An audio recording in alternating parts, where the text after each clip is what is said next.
प्रतिपक्ष आदरणीय बहन सुषमा दे और हमारे भारतीय जनता पार्टी के पूर्व राष्ट्रीय अध्यक्ष और जिन्होंने पीएससी का चेयरमैन रहते हुए जो करिश्मा किया है, जिससे हिंदुस्तान का बच्चा बच्चा परिचित है, ऐसे आदरणीय डॉक्टर मुरली मनोहर जी जोशी, मंच और मैदान में उपस्थित मेरे सभी सम्मानित बहनों एवं भाइयों,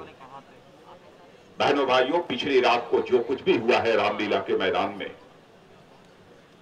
उससे सारा देश पूरी तरह से स्तब्ध था। और आप सभी जानते हैं कि सारे विश्व में भारत की एक साख है, एक पहचान है, तो इस कारण कि विश्व का सबसे बड़ा लोकतंत्र यदि कोई है तो वह भारत है। तो कल जो कुछ भी रामलीला के मैदान में हुआ है, सचमुच वह किसी व्यक्ति के ऊपर हमला नहीं था, बल्कि भारत के लोकतंत्र के ऊपर हमला था।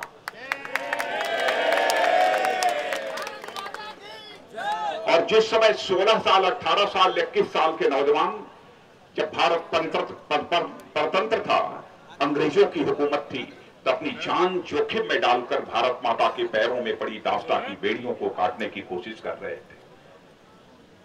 उन्होंने कभी सोचा नहीं होगा कि जब हमारा भारत आजाद होगा तो भारत में फिर से वैसे ही हालात पैदा हो जाएंगे जो कि ब्रिटिश हुकूमत में थे। कभी उन्होंने कल्पना नहीं की होगी।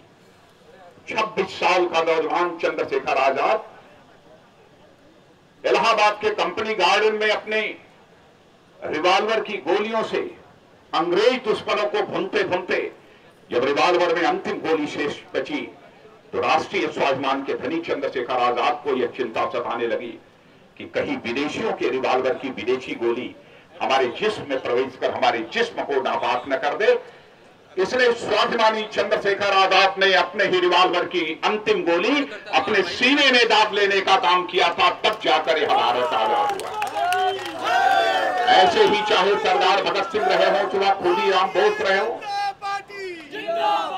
चाहे अशफाकुल्ला खां रहे हो, 20, 21, 22 साल के नौजवानों ने हंसते हंसते फांसी के फंदे को चूम लिया, तब जाकर यह भारत आजाद हुआ है। लेकिन कल जो कुछ भी हुआ है, मैं समझता हूं कि उन शहीदों की आत्मा कितनी दुखी हुई होगी। कल के वारदात को देखते हुए हमारी संसद की नेता प्रतिपक्ष बहन सुषमा जी देखने के लिए हॉस्पिटल में गई थी, पूरी घटना का जिक्र कर रही थी कि किस तरीके से लाठियां चलाई गई हैं, किसी का पैर टूटा है, किसी की गर्दन की हड्डी टूटी है, कोई आईसीयू में भर्ती है, और उसके बावजूद सरकार में बैठे हुए लोग यह दम भर रहे हैं कि कोई लाठीचार्ज नहीं हुआ है। केवल भगदड़ में इस प्रकार के हालात पैदा हुए हैं कि कुछ लोगों को जख्म लगी है, कुछ लोगों के पैर टूट गए हैं। यह तो उनके द्वारा तर्क दिया जा रहा है। बहनों भाइयों, लोकतंत्र का जहां तक सवाल है, मैं कहना चाहता हूं, जिस समय अंग्रेजों की हुकूमत थी, उस समय यदि देशभक्त भारतवासियों को भारत को आजाद कराने की जो उनके दिल में तड़पन थी, तो स्वतंत्र भारत में जो लोग लोकतंत्र का गला घोटना चाहते हैं, तो उस लोकतंत्र को भी बचाने की तड़पन यदि किसी के कलेजे में है तो वह भारतीय जनता पार्टी के कलेजे में। हम किसी को लोकतंत्र का गला घोटने की किसी भी सूरत में इजाजत नहीं दे सकते। कहा जा रहा है कि बाबा रामदेव जो रामलीला मैदान में अनशन पर बैठे थे, उसका राजनीतिक लाभ उठाने की भारतीय जनता पार्टी कोशिश कर रही है। क्या भारतीय जनता पार्टी का एक राष्ट्रवादी राजनीतिक पार्टी होने के नाते यह नैतिक दायित्व तो नहीं बनता है कि चाहे हमें वोट मिले अथवा न मिले, हमारी सरकार बने अथवा न बने, इस बात की हमें चिंता नहीं है, क्योंकि हमारा सिद्धांत है, हम राजनीति करते हैं तो केवल सरकार बनाने के लिए राजनीति नहीं करते हैं, हम राजनीति करते हैं तो देश बनाने के लिए राजनीति करते हैं। लेकिन यदि कोई लोकतंत्र का गला घोटने की कोशिश करेगा तो हम कभी चुप्पी साध कर नहीं बैठ सकते।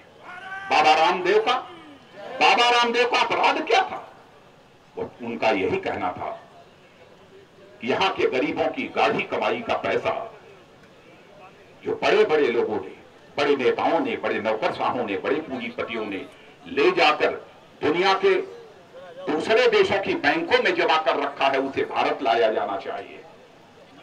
और मैं कहना चाहूंगा कि बहनों भाइयों, आज हिंदुस्तान में 80% लोगों की आमदनी यदि 20% से कम है तो उसके लिए उन गरीब और बेरोजगार नौजवानों की बदकिस्मती उसके लिए उत्तरदायी नहीं है, बल्कि सचमुच उसके लिए उत्तरदायी वह राजनीतिक पार्टी है, वह नेता है जिन्होंने स्वतंत्र भारत में लंबे समय तक हुकूमत चलाने का काम किया है, वह इसके लिए जिम्मेदार है। हिंदुस्तान की जनता इसके लिए जिम्मेदार नहीं है।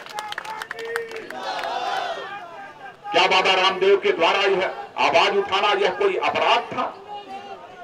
भ्रष्टाचार की आवाज को बुलंद करना यह कोई अपराध था?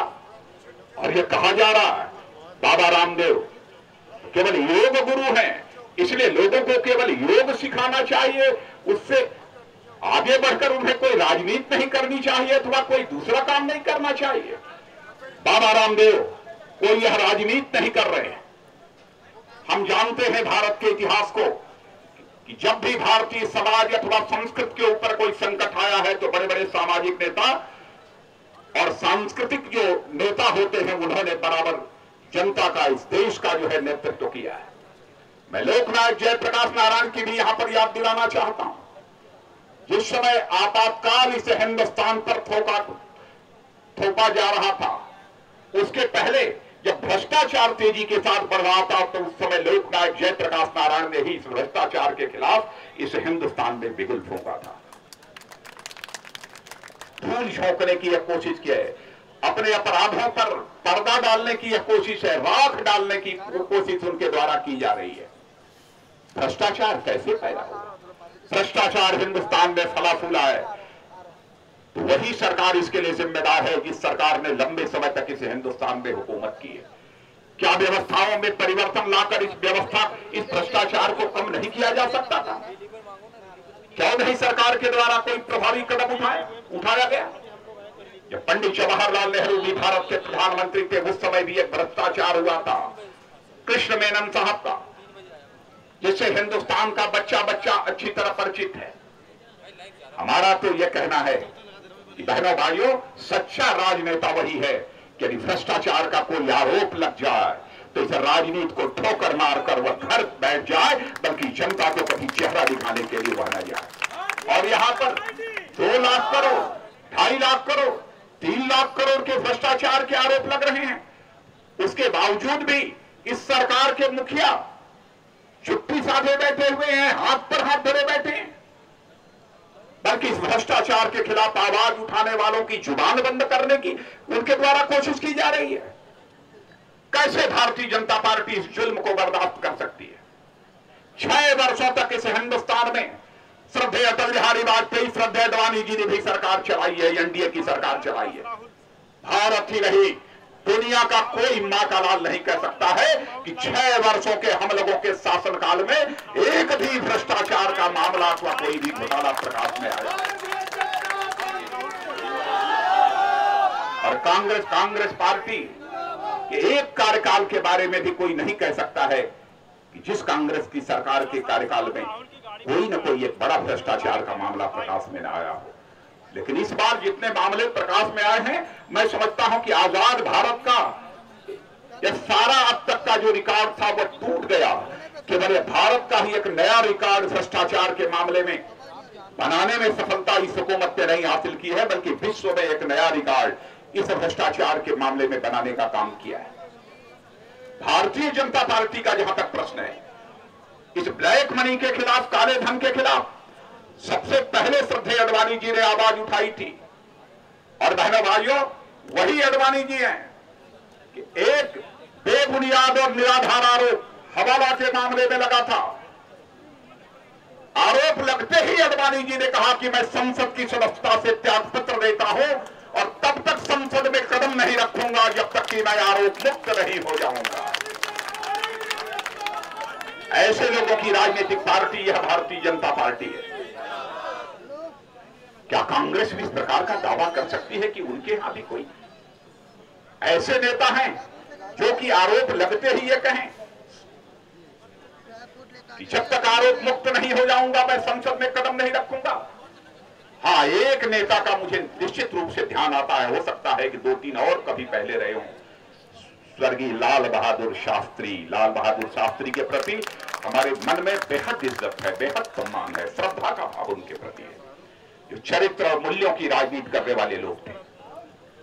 लेकिन आज की हुकूमत को पता नहीं क्या हो गया है। बहनों भाइयों, आज यदि गरीबी बढ़ रही है, बेरोजगारी बढ़ रही है, तो सबके पीछे यदि कोई बड़ा कारण है तो वह भ्रष्टाचार का कारण है। महंगाई जो बढ़ रही है, महंगाई के पीछे भी वैसे तो कई कारण हैं, लेकिन एक प्रमुख कारण यह भ्रष्टाचार का भी कारण है। इसलिए मैं कहना चाहता हूं कि जो कुछ भी हुआ है, कल रात्रि में रामलीला के मैदान में हुआ एक लोकतंत्र पर हमला हुआ है, हम सभी भारतीय जनता पार्टी के कार्यकर्ताओं को इसे एक नैतिक जिम्मेदारी मानकर कि हम लोकतंत्र का गला इस हिंदुस्तान में घोंटने की किसी भी मां के लाल को इजाजत नहीं देंगे। संघर्ष के लिए यदि हमें अपनी जान गंवानी हुई तो हम जान गंवाएंगे, लेकिन भारत के लोकतंत्र को कभी शर्मसार नहीं होने देंगे। यह संकल्प लेकर हम सबको अपना कदम आगे बढ़ाने की आवश्यकता है। इन्हीं शब्दों के साथ आप सबको बहुत बहुत धन्यवाद।